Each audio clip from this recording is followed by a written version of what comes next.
தாமதிக்கிறார் என்று சிலர் எண்ணுகிறபடி கர்த்தர் தமது வாக்குத்தத்தத்தை குறித்து தாமதமாயிராமல் ஒருவரும் கெட்டுப்போகாமல் எல்லாரும் மனந்திரும்ப வேண்டும் என்று விரும்பி நம்மேல் நீடிய பொறுமையுள்ளவராயிருக்கிறார். அப்ப நல்லா கவனிங்க. தாமதிக்கிறார் என்று சிலர் எண்ணுகிறபடி கர்த்தரை வரத்துக்கு என்ன ஆகுதான்? தாமதமாகுது. அது ஒரு தரிசனம். கர்த்தர் திரும்பி வரப்போறாருங்கிறது நம்ம கொடுக்கப்பட்டிருக்கிற நம்ம எல்லாம் அவர் தரிசிக்க போறோம். அது ஒரு தரிசனம். தாமதிக்கிறாரு நம்ம நினைக்கிறோம். என்னங்க 2000 வருஷம் ஆகி போச்சு, ஆண்டவர் வரல. அப்ப நம்ம பார்வையில் அது என்னவா இருக்கு? தாமதிக்குதா இருக்கு. ஆனா கர்த்தர் பார்வையில் தாமதம்லாம் இல்ல. அவர் டைம் ஃபிக்ஸ் பண்ணி வச்சிருக்கிறார். அவருக்கு அது தாமதமே இல்ல. நம்ம பார்வைக்கு அது என்னவா இருக்கு? அப்ப நாம தாமதித்தாலும் நம்ம பொறுத்த வரைக்கும் ஆமாப்பா ரொம்ப நாளாவது டிலே ஆகுது, கர்த்தர் என்கிட்ட சொல்லிட்டாரு ஆனா நடக்கவே இல்லையே, கர்த்தர் என்கிட்ட சொல்லிட்டாரு அந்த காரியமே வரலையே. ஆண்டவர் சொன்ன தரிசனத்துக்கு நேரம் இருக்குன்னு சொன்னல, அந்த காத்திருக்கிற நேரம் இருக்குல்ல, அதுல ஒரு பேஷன்ஸ் வேணும் நமக்கு. தாமதம் ஆகுது, இன்னும் ஆகுது, டைம் ஆகுது. சில நேரத்தில் பாத்தீங்கன்னா இங்கே சொன்னதுக்கும் அவர் சொன்னதுக்கும் அவர் நமக்கு கடந்து வர டைமிங் பாத்தீங்கன்னா நம்ம வியூல இதுக்கப்புறம் இல்லையே, இதுக்கப்புறம் என்ன நடக்கும்? அவர் சொன்ன தரிசனத்தை நிறைவேற்றுறதுக்கு நமக்கு என்ன இல்ல, டைமே இல்லைன்ற மாதிரி இருக்கும். அவ்வளவுதாங்க, முடிஞ்சு போச்சு, இதுக்கப்புறம் என்னங்க அப்படின்னு நினைப்பீங்க. பாருங்க, நான் எனக்கு தெரிஞ்ச உதாரணத்தை சொல்றேன். இஸ்ரவேலுக்கு தலைநகரா எருசலேமை மாத்தணும். சரியா? இந்த நம்ம காலத்துல இஸ்ரவேல் தலைநகரா எருசலேம் மாத்தணும். இப்போ ஒரு ட்ரம்ப் தான் மாத்தணும், அவர் தான் மாத்தினார். சரியா? இப்போ நமக்கு தெரிஞ்சிருச்சுன்னு வச்சுக்கோங்க, முன்னாடியே நமக்கு தெரியாது, நமக்கு தெரிஞ்சிருச்சுன்னு வச்சுக்கோங்க. ட்ரம்ப்போடைய ஒரு 20வது வயசுல நமக்கு தெரிஞ்சு போச்சு. நான் சொல்றது ஒரு உதாரணம். ட்ரம்ப் தான் என்ன செய்யணும், அவர் தான் வந்து இஸ்ரவேல் தலைநகரா எருசலேமை மாத்தணும்னு சொல்லிட்டாரு ஆண்டவர்.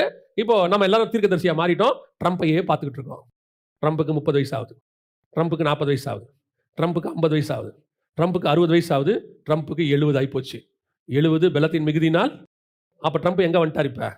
எப்படி? ஏன்னா நமக்கு 70னா நம்ம பார்வைக்கு என்ன வந்துருச்சு? நம்ம வியூல என்ன ஆகுது? ட்ரம்ப் தான் இஸ்ரவேலுக்கு தலைநகரா எருசலேமை மாத்துவாருன்னு நமக்கு அப்பவே சொல்லிட்டாரு. ஆனா 70 ஆயிப்போச்சு, இன்னும் ட்ரம்ப் மாத்தலையே. 68, 69, அவ்வளவுதான், முடிஞ்சிருச்சு. தாமதம் இன்னும் ஆகல, விடுங்க. கரெக்டா 70ல எழுந்திருச்சு ட்ரம்ப், இஸ்ரவேல் தலைநகர் எருசலேம் வீடு போயிட்டாரு. இப்ப நம்ம பார்வைக்கு அது தாமதம், கர்த்தர் பார்வையில் அது தாமதம் இல்ல. கர்த்தர் வெயிட் பண்ணது அவனுக்கு 70 ஆகணும். ஏன்னா ட்ரம்ப்புக்கு 70 ஆகும்போது தான் இஸ்ரவேல் விடுதலையாகி 70 வருஷம் ஆகும். இஸ்ரவேலுக்கு 70 ஆகும்போது தான் எருசலேமுக்கு 50 வருஷம் ஆகும், ஜூபிலி வருஷம். புரியுதா உங்களுக்கு? இந்த 70, 50 கணக்கெல்லாம் ட்ரம்ப் வயசோட சேர்ந்து பரலோகம் ஒரு பெரிய பிளான்ல இருக்கு. இது ஒண்ணுமே தெரியாம நடுவில் நம்ம உட்காந்துக்கிட்டு ட்ரம்ப்புக்கு இன்னும் டைம் ஆகி போச்சே, இன்னும் ஆகலையே, இன்னும் இப்படியே போதே, இதே மாதிரி தான் நம்ம தரிசனத்துக்கு ஓடிட்டு இருக்கோம். அவருக்கு நம்ம மட்டும் பிளான் இல்ல. நெகேமியாவுக்கு நான் கட்டுற அலங்க மட்டும் பிளான் இல்ல, என்ன மாதிரி 100 பேர் கட்டிட்டு திரிறான். எல்லாம் சுத்தி வந்தாதான் அலங்கம். நான் என்ன சொல்றேன், இந்த பக்கத்துக்காரனும் கட்டல, இந்த பக்கத்துக்காரனும் கட்டல, நான் மட்டும் கட்டிட்டு இருக்கிறேன். எப்போ 52 நாள் முடியும் போது முடியும். உனக்கு அந்த வேலை இல்லை, நீ உன் தரிசனத்துக்கு வெயிட் பண்ணு, எல்லாம் முடிகிற வரைக்கும். நிறைய பேர் இதான் பிரச்சனை, லேட் ஆகுது, டிலே, இன்னும் தாமதிக்கிறார் என்று சிலர் எண்ணுகிறபடி. கர்த்தர்கிட்ட தாமதம் ஒன்று கிடையவே, அதை நான் எப்பவும் சொல்லுவேன், கர்த்தருக்கு ஆக்சிடென்ட்னு ஒன்று கிடையாது. நம்ம சொல்லலாம் ஆக்சிடென்ட்லி, எதிர்பாராத விதமான ஏன் வருதுன்னா நம்ம எதிர்பார்க்காம இருந்ததுனால. கர்த்தருக்கு எல்லாமே தெரியும். ஸோ எதிர்பாராத விதம்னு கர்த்தருக்கு ஒன்று கிடையவே கிடையாது. இப்போ எழுப்பும் போது ஆண்டவர் உங்களை உருவாக்கும் போது, இப்போ நம்ம இங்க இருக்கிற ஒவ்வொருத்தரையும் ரெடி பண்ணும்பொழுது ஆண்டவர் அதற்கான காரியத்தை என்ன பண்ணியிருக்கிறாரு? ரெடி பண்ணி வச்சிருக்காரு. நான் எனக்கான டிசைன்குள்ள போறதுக்கு, நடத்தி கொண்டு வருவதுக்கு, என்ன சரி பண்றதுக்கு, எனக்குள்ள இருக்கிறத மாத்துறதுக்கு கர்த்தருக்கு என்ன இருக்குது? ஒரு டைம் எடுத்துக்கிறாரு. இப்போ நீங்க அதே மாதிரி கார்ல இருக்க ரோல்ஸ் ராய்ஸ்லாம் எனக்கு இந்த டிசைன்ல இந்த கலர்ல இப்படி வேணும்னு கேட்டீங்கன்னா அது வந்து கஸ்டமைஸ்டுன்னு சொல்லுவாங்க. பர்டிகுலரா அவங்களுக்கு மட்டும் என்ன செய்வாங்க, அதை செஞ்சு கொடுப்பாங்க. அதை செஞ்சு கொடுக்கும்போது நம்ம கேட்போம் எவ்வளோ நாள் ஆகும். அவங்க என்ன பண்ணுவாங்கன்னா ஒரு டைம் ஃபிக்ஸ் பண்ணுவாங்க. என்ன டைம் ஃபிக்ஸ் பண்ணுவாங்க?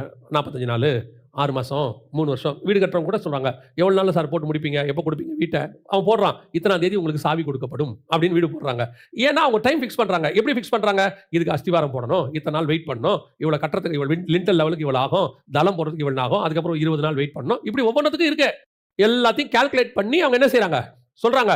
நமக்கு இந்த கால்குலேஷன் எதுவுமே தெரியாது தானே, நம்ம அந்த ஆள் இல்லையே, தெரியாது. நம்மளை பொறுத்த வரைக்கும் வீடு எப்போ கிடைக்கும்? அவங்க சொல்லுவாங்க, சார் மினிமம் 6 மாசமாவது ஆகிடும். 6 மாசமா? 3 மாசத்துல கிடைக்காதா?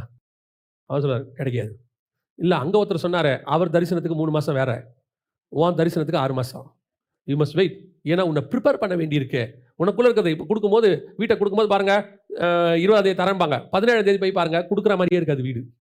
வீடு எப்படி இருக்காது? கொடுக்குற மாதிரியே இருக்காது. அப்படியே ஒரு கோடி இன்னும் பெயிண்டிங் அடிக்க வேண்டியிருக்கும். எல்லாருக்கும் நம்ம போய் பார்ப்போம், என்ன சார் இன்னும் 3 நாள்ல தரேன், நீங்க வீடு இப்படி இருக்கு. நீங்க போயிட்டு 3 நாள் கழிச்சு வாங்க.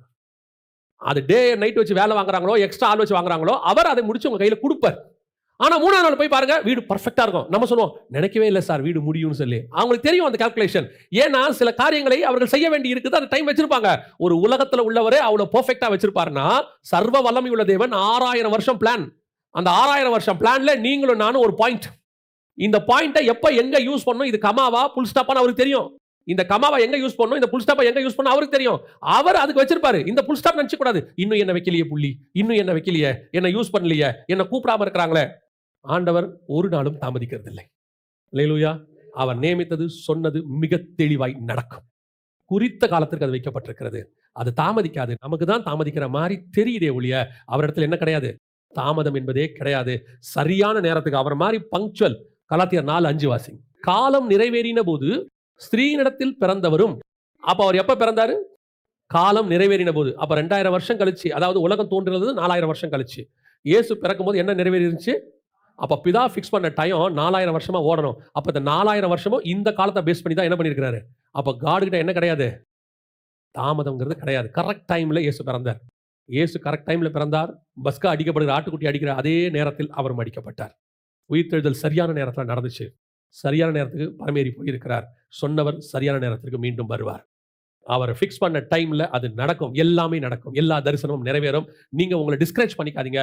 இன்னும் நடக்கலையே, எனக்கு வயசாயிட்டே போதே, எனக்கு இன்னும் இருக்குதே, இன்னும் வருக வரப்போதே, ஐயோ யுத்தம் ஆரம்பிச்சிருச்சு, இன்னும் கொஞ்சம் நான் அதை பண்ண இதை பண்ணோம். ஆண்டவர் சொன்னார், நீ வெயிட் பண்ணு, உனக்கு ஒரு டர்ன் ஒன்று வரும். அது சின்ன வேலைன்னு உன் பார்வைக்கு தெரியும், ஆனா மெயின் வேலையா இருக்கும். அதை உன்னை வச்சு தான் செய்ய முடியும். வண்டி எல்லாத்தையும் ரெடி பண்ணும்போது தூரத்துல ஒரு போல்ட் பார்த்துக்கிட்டே இருக்கும். டோரை மாட்டுறாங்க, அதை மாட்டுறாங்க, இதை மாட்டுறாங்க, எல்லாம் மாட்டுறாங்க. என்னை மட்டும் எடுத்து மாட்டவே மாட்டுறாங்களே, ஓரமா கிடக்குறேன்னு. கடைசியா எல்லாத்தையும் டயரெல்லாம் மாட்டிட்டு தான் லாஸ்டா என்னத்துக்கு போடுவாங்க, போல்ட்டை போட்டு முறுக்குவாங்க. அந்த போல்ட் நினைக்கும், கடைசியா என்ன கூப்பிட்டுருக்காங்க, எதுக்குன்னு தெரியல. ஆனா ஒரு போல்ட் இல்ல, மொத்த காரும் காலி. நான் சின்ன வேலை தான், கடைசியா தான் அழைக்கப்பட்டேன், கடைசியா தான் செய்வேன். ஆனா என் வேலைக்கு ஒரு இம்பார்ட்டன்ஸ் ஒன்று இருக்கு. கர்த்தர் அதை என்னை கொண்டு செய்ய வல்லமை உள்ளவராக இருக்கிறார். நான் கர்த்தருடைய காலம் வரைக்கும் என்ன செய்வேன், வெயிட் பண்ணுவேன்.